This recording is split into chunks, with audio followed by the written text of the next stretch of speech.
যুক্তরাষ্ট্র ইসরায়েলে অবিরত যৌথ হামলার পরও কোনোভাবেই ইরানকে দমানো যাচ্ছে না। চতুর্থ দিনেও মধ্যপ্রাচ্য জুড়ে মার্কিন ও ইসরায়েলি স্থাপনায় মুহুর্মুহু হামলা চালিয়েই যাচ্ছে তেহরান।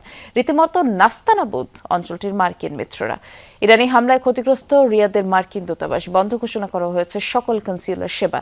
এছাড়া বাহরাইন, কুয়েত, দুবাই, কাতারে মার্কিন সেনাদের লক্ষ্য করে অর্ধশতাধিক ড্রোন মিসাইল হামলা চালিয়েছে আইআরজিসি। আগামীর অগ্রগতির ভিত্তি আনোয়ার ইস্পাত, স্ট্রংগেস্ট স্টিল সিন্স 1978। শত্রুপক্ষের ভূখণ্ড লক্ষ্য করে ছুটছে একের পর এক ব্যালিস্টিক মিসাইল। অপারেশন ফতেহ খাইবারের চতুর্থ দিনে ইসরায়েল ও মধ্যপ্রাচ্যের মার্কিন ঘাঁটি লক্ষ্য করে কদর ও এমাদের মতো লিকুইড ফুয়েলড ক্ষেপণাস্ত্র হামলা চালায় ইরান।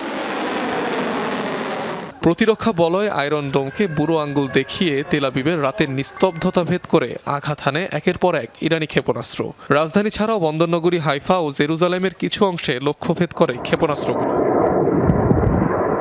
মঙ্গলবার ভোরে সৌদির রাজধানী রিয়াদের মার্কিন দূতাবাসে ড্রোন হামলা চালায় আইআরজিসি।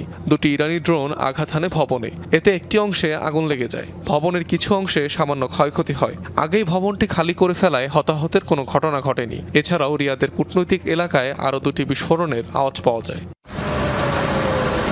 এছাড়াও উপসাগরীয় দেশগুলোয় মার্কিন ঘাঁটিসহ বিভিন্ন স্থাপনায় জোরালো হামলা অব্যাহত রেখেছে ইরান। শুধু বাহরাইনের শেখ ইসা মার্কিন বিমান ঘাঁটিতে 20টি ড্রোন ও 3টি মিসাইল ছুড়েছে আইআরজিসি। মেইন কমান্ড ও হেডকোয়ার্টার ভবন ধ্বংসের দাবি করা হয় এতে।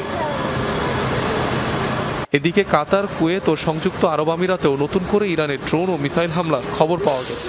মঙ্গলবার সকালে একাধিক বিস্ফোরণ হয়েছে কাতারের রাজধানী দোহায়। দুবাইয়ে মার্কিন সেনাদের লক্ষ্য করে হামলার কথা জানিয়েছে ইরানের রেভলিউশনারি গার্ড। কুয়েতের আরিফিজান ঘাঁটিতে ছোড়া হয়েছে 10টি ড্রোন।